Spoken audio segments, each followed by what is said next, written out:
শুরু হচ্ছে আজকের গল্প সংসার। কলমে সঞ্চারী চ্যাটার্জি। বেশি কথা বললে ঘাড় ধরে ঘর থেকে বের করে দেব। কি বললি? যেটা শুনলে সেটাই ঘর থেকে বের করে দেব। বক্তা বছর 12 পিকু, আর যাকে উদ্দেশ্য করে বলেছে সে পিকুর মা নিতা। দুই চোখ বিস্ফোরিত হলো নিতার। রাগে ফুঁসছে পিকু। এত বড় কথা মুখ থেকে উচ্চারণ করলে কিভাবে? মেরে দাঁত ভেঙে দেব। আমার গায়ে আবার হাত দিয়ে দেখো, তোমার হাত আমি ভেঙে দেব। আবার চমকে উঠল নিতা। জানা প্রশ্ন ভুল লিখে এসেছে বলে ছেলের গালে একটা চড় মেরেছে, তাতেই ছেলে তেলে বেগুনে জ্বলে উঠেছে। যাও রান্না করো, ঘর গোছাও, এটাই তোমার কাজ। মায়ের হাত থেকে প্রশ্নটা কেড়ে নিয়ে চলে গেল পিকু। তুই এতটা বড় হয়ে গেলি পিকু, মাকে এইভাবে অপমান করতে দুবার ভাবলিও না? দুই চোখ ঝাপসা হলো নীরার। রান্নার জন্য খুন্তিটা হাতে তুলে নিল। এই 3 বেলা রান্না করা, ঘর গোছানো এইসবই নীরার কাজ। এর বাইরে নিজের পছন্দের কোনো কাজ করার অনুমতি নেই নীরার। কড়াই নাড়তে নাড়তে 2 ফোঁটা নোনা জল রান্নায় পড়ল। আজকে খাবার পাওয়া যাবে না জোম্যাটো থেকে অর্ডার করে নেব? খাবারটা বাড়ছি, গিলতে আসা হোক, রেগেই বলল নীরা। ডাইনিং টেবিলে ঠকাস করে খাবার থালা নামালো নীরা। অপেক্ষায় ছিল পিকু। ফোন হাতে খেতে বসলো। একবার মুখ তুলে তাকালোও না। মুখ ঘুরিয়ে সেখান থেকে চলে গেল নীরাও। মিনিট 20 পর ফিরে এসে দেখে থালা পরিষ্কার। এই রান্নার ব্যাপারে চাইলেও কেউ খুঁত ধরতে পারে না। নীরার বানানো ডাল, আলু ভাজা দিয়ে 1 থালা ভাত খাওয়া যায়। নিজেও দুপুরের খাবার নিয়ে বসলো। খাওয়া শেষে বাসনকোসন সিঙ্কে নামালো। জানালার বাইরে তাকালো নীরা।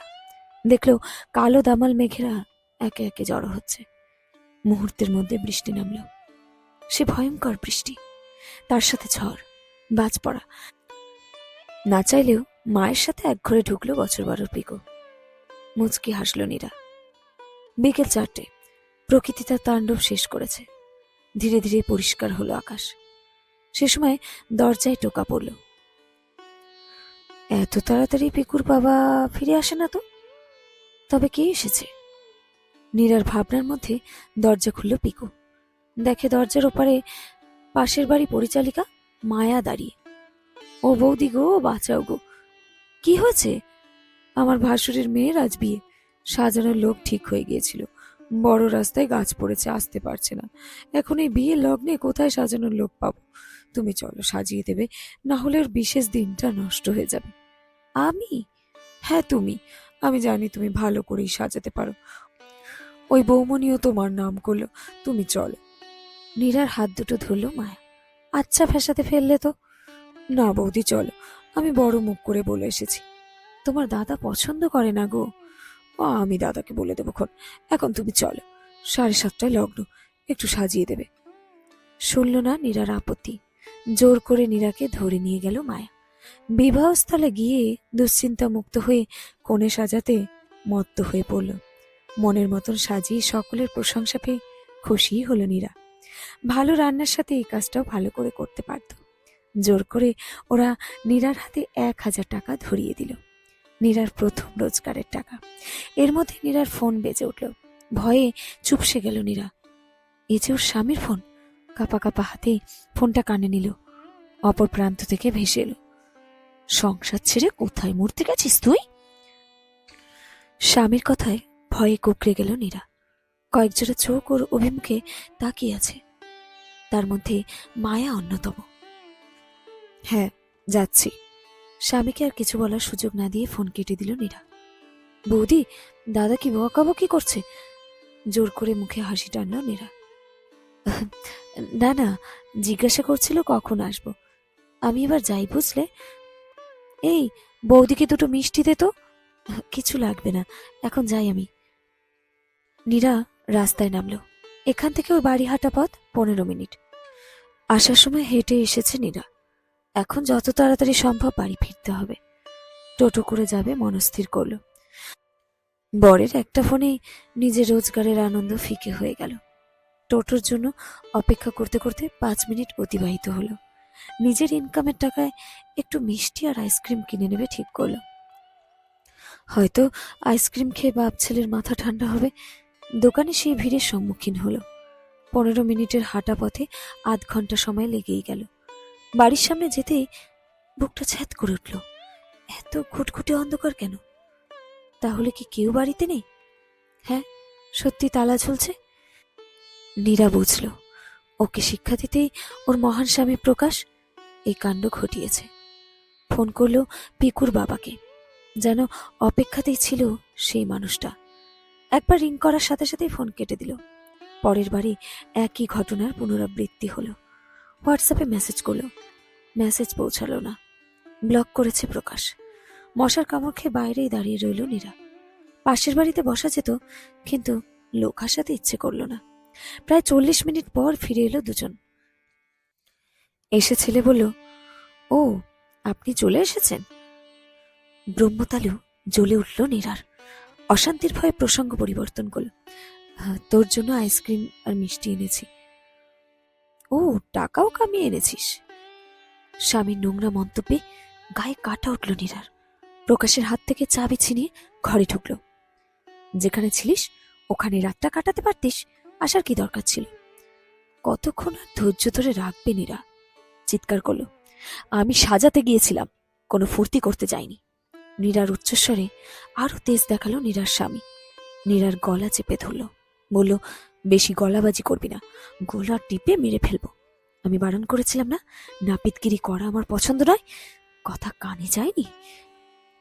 এবার গেলে ঠ্যাংটা খোড়া করে দেব। তুই শুধু ঘরের কাজ করবি। ছাড়ো, লাগছে আমার। লাগুক। দুই হাত দিয়ে প্রকাশের হাত ছাড়ানোর চেষ্টা করলো নীরা। বাবা দেখবে এসো আমি কি পেয়েছি। কি রে? এসো এসো। নীরার গলা ছেড়ে ভিতরে গেল প্রকাশ।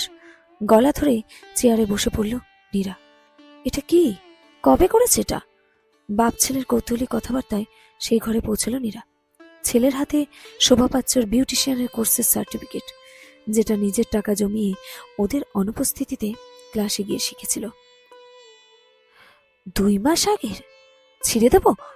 অত জিজ্ঞাসা করছিস কেন? কুচি কুচি করে ফেল। পৈশাচিক হাসি এসে সার্টিফিকেটটাকে টুকরো টুকরো করে ফেলল পিকু। 2 চোখে বন্যা নামলো নীরার। চুলের মুঠি ধরে 2 চড় মারল প্রকাশ। আজ থেকে তোর ঘর থেকে বেরানো বন্ধ, বলে টেবিলে রাখা মিষ্টি ও আইসক্রিম মেঝেতে ছুঁড়ে মারল। তোর হাতে খাবো না, তোর জিনিসও খাবো না, আমরা খাবার এনেছি। সেই ঘর ছেড়ে বেরিয়ে গেল পিকু আর প্রকাশ। সার্টিফিকেটের টুকরোগুলোকে জড়ো করে নিঃশব্দে কাঁদতে থাকলো নীরা। সেই রাতে অঘোষিত বন্দি থাকলো নীরা। নিজেরা খেলেও নীরাকে কেউ ডাকল না। নীরা কষ্ট পেল নিজের নারী ছেঁড়া ধনের জন্য। দিন দিন ছেলেটা যেন বাবার প্রতিচ্ছবি হয়ে যাচ্ছে। বিয়ের পর থেকে একজন অমানুষের সাথে ঘর করছে নীরা, আর একা কি করে তাদের সাথে পেরে উঠবে? প্রকাশের মানসিক অত্যাচার 14 বছর ধরে চলছে। এইভাবে গায়ে হাত তোলা এই প্রথম, তবে শেষ না, আরো বাড়বে উপলব্ধি করে নীরা। সারা রাত 2 চোখের পাতা এক করে না নীরা। কালকে ছেলের পরীক্ষা, অথচ সে বইয়ের পাতা খোলেনি, প্রকাশও পড়তে পারেনি। ফোন ঘেটেই সময় কাটিয়েছে। খচখচ করছে নীরার হৃদয়। আধার কেটে আকাশ ফর্সা হলো। নির্দিষ্ট সময় সূর্য উঠল। মেঝেতে পাতা বিছানা ছাড়ল নীরা। গতরাতেও ঠাকুর ঘরেই ছিল। নিত্যদিনের মতন সমস্ত কাজ করল নীরা। ছেলে টিফিন, বড় টিফিন, ছেলের জন্য দুধ কর্নফ্লেক্সে ভিজিয়ে ছেলেকে ডাকতে গেল। গায়ে হাত দিয়ে ডাকতে ইচ্ছে হলো না, উচ্চস্বরেই বলল, পরীক্ষা আছে, ওঠ। মায়ের আওয়াজ ঘুমন্ত ছেলের কানে পৌঁছল না। কিরে ওঠ বলছি। ঠেলা দিতেই হলো। উঠে বসলো পিকু। প্রথমে স্বাভাবিক থাকলে পরক্ষণেই গতকালের ঘটনা মনে পড়ল। ওঠানোর প্রয়োজন ছিল না, আমি নিজে নিজে সব করতে পারি। পিকুর কণ্ঠে উদ্ধত, আমাদের টিফিন করার দরকার নেই, আমরা কিনে খেয়ে নেব। হ্যাঁ, বাবা আমাকে টাকা দেবে বলেছে, তোমার হাতের বানানো টিফিন আমি নেব না। প্রকাশের কথার সাথে সাথে বলল পিকু। বেশ, তাই হোক। নীরা একবারও জোরাজুরি করল না। পিকু স্কুলে যাওয়ার 1 ঘন্টা পর প্রকাশও বেরিয়ে গেল। আরো কিছুক্ষণ বসে ভাবল নীরা। তারপর ফোন করলো সিন্ড্রেলা বিউটি পার্লারের মালিককে। আলমারি থেকে গহনা বের করলো নীরা, যেগুলোর বাবার দেওয়া গহনা। চালের ড্রাম, শাড়ির ভাঁজ থেকে 16,000 টাকা বেরোলো। এইসব পুঁজি নিয়ে ঘর ছাড়বে নীরা। যেমন ভাবা তেমন কাজ। বেলা 11টায় শেষবারের মতন ঘরটাকে রেখে একটা ব্যাগ নিয়ে বেরিয়ে পড়ল নীরা। চাবিটা দিয়ে গেল পাশের বাড়িতে। বিউটি পার্লারে এখন সহকারী হিসেবে কাজ করবে। 1 কামরার একটা ঘর ভাড়া নিয়ে থাকবে। এখন নুন ভাত খেয়ে বেঁচে থাকবে, পরে হোম ডেলিভারি শুরু করবে। এক আকাশ মনের জোর নিয়ে ঘর থেকে বেরোলো। ছেলের প্রতি মায়া কাটানোর চেষ্টা করলো। যে ছেলে মাকে কাজের লোক ভাবে তার কাছে সম্মান আর শ্রদ্ধা আশা করা যায় না। একদিন পার্লারে কাটিয়ে তার পরের দিন এক পরিচিতের বাড়িতে একটা ঘর জুটিয়ে নিল। হাঁড়ি কড়াই ছোট গ্যাস কিনে আনলো। গোটা একদিন তেজ নিয়ে থাকলেও স্ত্রীর কাছে এলো প্রকাশ। অনেক নাটক করেছ, এবার ঘরে ফিরে চলো। 14 বছরে ওটা আমার ঘর হয়নি, একদিনে আমার ঘর হলো কেমন করে?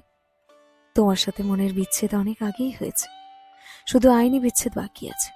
যেখানে আমার কোনো স্বাধীনতা নেই সেখানে আমি যাব না। তাহলে তুমি সত্যিই যাবে না? না, 1 মাস তো নয়। তোমার ছেলের কি হবে? হতো তোমার ছেলে, আমি খালি পেটে ধরেছিলাম। ছেলের কথা স্বামীর সামনে চোখের বাড়ি ধারে নামলো। চলে যাও, আমি যাব না। তোমরা তোমাদের মতন ভালো থেকো। স্বামীর প্রস্থানের পর সশব্দে কাঁদতে শুরু করল নীরা। একজন গৃহকর্ত্রীর কাছে সংসার ছেড়ে আসা মানে নিজের হৃৎপিণ্ড নিজের হাতে উপড়ে নেওয়া।